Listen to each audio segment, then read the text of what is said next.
एक गांव में चुड़ैल का साया था। वो चुड़ैल अक्सर गांव वालों को परेशान किया करती थी। रात में वो गांव में आती और कभी किसी गांव वाले की बकरी मार डालती, कभी किसी गांव वाले का घर तोड़ डालती। गांव वाले उससे बहुत परेशान रहते।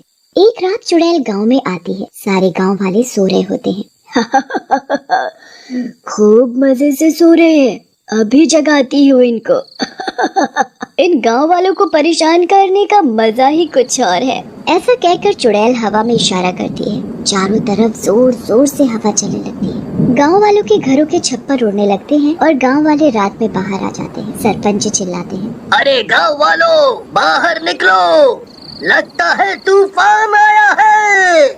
हाँ सरपंच जी, हम लोग बाहर आ गए हैं, आप चिंता ना करो। लेकिन तभी गांव वालों को चुड़ैल दिखती है। भीमा नाम का गांव वाला चिल्लाता है और बोलता है, अरे गांव वालों, ये सब इस दुष्ट चुड़ैल का किया धरा है। यही अपने जादू से तूफान लाई है। मैं तो कहता हूँ बहुत हुआ, मारो इसको।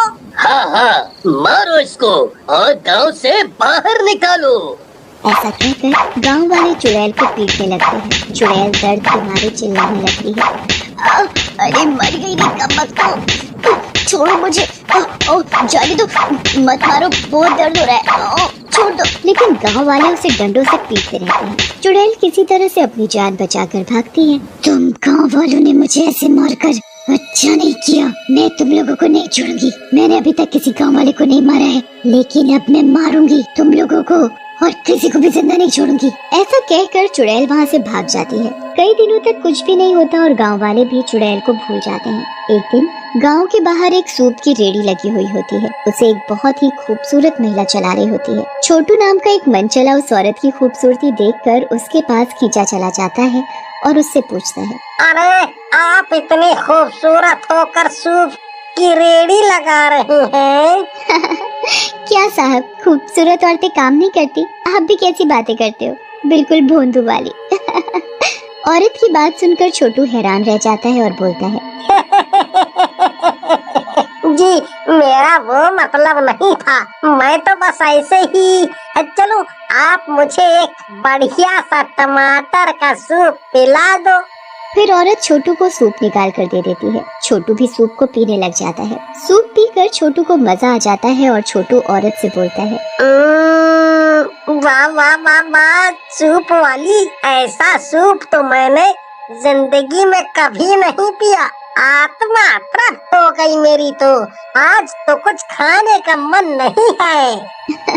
साहब, मेरा नाम कम्मो है, सूप वाली मत बोलो, ये तो हमारा खानदानी काम है। आप कल मिलना, कल मैं आपको और भी अच्छा सूप पिलाऊंगी। फिर छोटू वहाँ से चला जाता है और औरत गांव के दूसरे लोगों को सूप पिलाती है। गांव वालों को सूप बहुत अच्छा लगता है और वो चटकारे लेकर सूप पी जाते हैं। थोड़ी ही देर में सूप वाली का सूप खत्म हो जाता है और वो भी वहाँ से चली जाती है। रात में कम्मो सूप वाली गांव के बाहर आती है और चुड़ैल का रूप बदल लेती है। पियो, खूब सूप पियो। अब आएगा मजा। अब देखो कैसे लेती हूँ मैं अपना बदला। इसके बाद चुड़ैल वहाँ से चली जाती है। चुड़ैल के जाते ही जिन जिन लोगों ने सूप पिया होता है वो सब बेहोश होकर जंगल की ओर खींचे चले जाते हैं और घने जंगल में गायब हो जाते हैं। अगले दिन पूरे गांव में हलचल मच जाती है। छोटू की बहन सपना रो रही होती है, पता नहीं कहाँ चला गया मेरा प्यारा भाई, कल रात से ही गायब है, वही मेरा आखिरी सहारा था। तभी एक बुढ़ा आता है और बोलता है, बेटी, सिर्फ तुम्हारा भाई ही नहीं, मेरा बेटा और गांव के कई बच्चे गायब हैं। पता नहीं कहाँ चले गए सब के सब।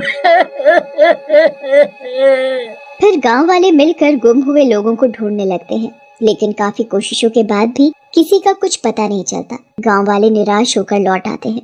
मेरे भाई को न जाने जमीन खा गई या आसमान निकल गया, कहीं नहीं मिल रहा, क्या करूं मैं, कहाँ जाऊं? तभी वहाँ सरपंच जी आते हैं और बोलते हैं, घबराओ मत बेटी, अभी हम जिंदा हैं। तुम्हारा भाई कहीं भी होगा, हम उसे ढूंढ कर जरूर लाएंगे, इसलिए तुम चिंता मत करो। अगले दिन चुड़ैल फिर कम्मो का रूप बदल कर आ जाती है और सूप की रेड़ी लगाती है। खूबसूरत कम्मो की तरफ गांव के मर्द खींचे चले जाते हैं और सूप पीने लग जाते हैं। भैया, एक से एक खूबसूरत लड़की देखी, लेकिन इतनी खूबसूरती कभी नहीं। हाँ। सही कह रहे हो। अगर ये पहले मिली होती तो मैं इसी से शादी करता। रात होते ही सूप पीने वाले सारे गांव वाले फिर से गायब हो जाते हैं। अगले दिन गांव में फिर से रोना धोना मच जाता है। ये सब देखकर गांव वाले बहुत परेशान हो जाते हैं और सरपंच जी से बोलते हैं, सरपंच जी, ये सब पता नहीं क्या हो रहा है। अगर ऐसा होता रहा तो कुछ दिनों में ही पूरा गांव खाली हो जाएगा। बेटा, हम क्या कर सकते हैं बिना कुछ पता चले? मैं तो बूढ़ा हो गया हूँ। अब तुम लोग मिलकर ही समस्या का कुछ समाधान करो। ऐसा कहकर सरपंच जी वहाँ से चले जाते हैं। उधर उनके जाने के बाद सपना गांव में गायब हुए लोगों की पत्नियों और बहनों से कहती है, बहनों, सरपंच जी सचमुच में बूढ़े हो चुके हैं और ये गांव के मर्द भी कुछ नहीं करेंगे। हम बहनों को ही कुछ करना होगा, नहीं तो धीरे धीरे गांव में एक भी मर्द नहीं बचेगा। सपना की बात सुनकर गौरी नाम की औरत बोलती है, सही कह रही हो बहन, लेकिन हम औरतें क्या कर सकती हैं? जब गांव के मर्द ही कुछ नहीं कर पा रहे तो हम औरतें क्या कर लेंगी? कैसी बात कर रही हो गौरी बहन? हम औरतें ठान ले तो इन मर्दों की क्या औकात है हमारे सामने? और वैसे भी हम लोगों के सामने कोई चारा नहीं है, क्योंकि गांव के मर्द तो डर के मारे घर से बाहर ही नहीं निकल रहे। सपना गांव की औरतों से बात कर रही होती है। तभी वहाँ कम्मो बनी चुड़ैल अपनी रेडी लेकर आती है और गांव के बाहर खड़ी करके चिल्लाने लगती है, सूप ले लो सूप, बहुत ही ताजा सूप, एक बार पियोगे 100 साल जियोगे। गांव की औरतें हैरान होकर सूप वाली की तरफ देखने लगती है। तभी सपना बोलती है, अरे ये कौन है? इतनी सुंदर लड़की और सूप क्यों बेच रही है? अरे सपना बहन, ये कम्मो है, कुछ दिनों से यहाँ सूप की रेडी लगा रही है और मेरे गोपी जी गायब होने से पहले कह रहे थे कि ये बड़ा ही बढ़िया सूप बनाती है। गौरी की बात सुनकर गांव की कुछ और औरतें भी कम्मो के सूप की तारीफ करने लग जाती हैं। सपना उनकी बात सुनकर सोच में पड़ जाती है, हो ना हो इस सूप वाली में कुछ राज है। जो भी सूप पी रहा है वही दोबारा नहीं दिख रहा, मुझे ही कुछ करना होगा। ऐसा सोचकर सपना सूप वाली की तरफ चल पड़ती है। गांव की औरतें भी सपना के साथ होती हैं। गांव की औरतों को अपनी तरफ आता देख कम्मो डर जाती है कि गांव की औरतें मेरी तरफ क्यों चली आ रही हैं? कहीं इनको मुझ पर शक तो नहीं हो क्या? सपना कम्मो के पास पहुंचकर कम्मो से बोलती है, अरे वाह सूप वाली, तुम तो बहुत सुंदर हो। हम सब गांव की औरतों से ज्यादा, थोड़ा सूप तो पिलाओ हम लोगों को भी। सिर्फ गांव के मर्दों को ही पिलाती हो? आप भी ना बहन, मजाक बहुत बढ़िया करती हैं। भला क्यों नहीं पिलाऊंगी आप लोगों को सूप? ये लो। ऐसा कहकर कम्मो सब औरतों को सूप निकाल कर दे देती है। सपना औरतों को यूँ सूप पीते देखकर हैरान हो जाती है। कैसी भूखी औरतें, लगता है कभी सूप देखा ही नहीं, कैसे पी रही हैं। अरे सपना दीदी, पियो ना सूप, इतना बढ़िया और स्वादिष्ट सूप तो आपको कहीं भी नहीं मिलेगा, P low P low. Gauri को यूँ सूप पीता देख सपना का भी सूप पीने का मन करने लग जाता है, लेकिन जैसे ही वो सूप पीने के लिए चम्मच कटोरी में डालती है, उसे उसमें इंसान की उंगली कटी मिलती है। अरे मर गई रे, इस सूप में तो इंसान की उंगली है। बाप रे, ये हो क्या रहा है? वहाँ खड़ी औरतें भी अपने अपने बर्तन में झांकती हैं। सबके सूप में इंसानों के कटे हुए अंग होते हैं। मर गई रे, ये क्या खिला दिया मुझे? मेरे सूप में भी इंसानों के टुकड़े हैं, धर्म भ्रष्ट कर दिया मेरा तो। कम्मो ये सब देखकर वहाँ से भागने की कोशिश करती है, लेकिन औरतें उसे पकड़ लेती हैं और सपना गुस्से में बोलती है, दुष्ट औरत, सच सच बता तू कौन है और ये सब क्या कर रही है? तभी वहाँ और भी गाँव वाले आ जाते हैं और कम्मो को घेर लेते हैं। कम्मो भी अपने असली रूप में आ जाती है। हाँ, मैं चुड़ैल हूँ दुष्टो, तुम लोगों ने मुझे मारकर भगाया था ना इस गांव से, देखा मैंने तुम्हारे लोगों का ये मांस तुम्हें ही खिला दिया है। मैं किसी को भी जिंदा नहीं छोड़ूंगी। गांव वालों को तो तू तब मारेगी जब यहाँ से जा पाएगी, अब तो यहाँ से जा नहीं पाएगी। बता हमारी मर्द कहाँ है?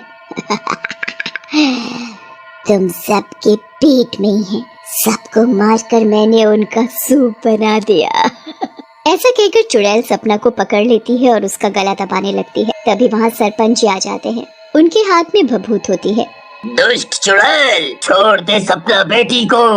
ऐसा कहकर सरपंच जी वो भभूत चुड़ैल के ऊपर छिड़क देते हैं। चुड़ैल वहीं जलकर भस्म हो जाती है। तभी गौरी बोलती है, अब मैं जिंदगी भर सूप नहीं पीऊंगी।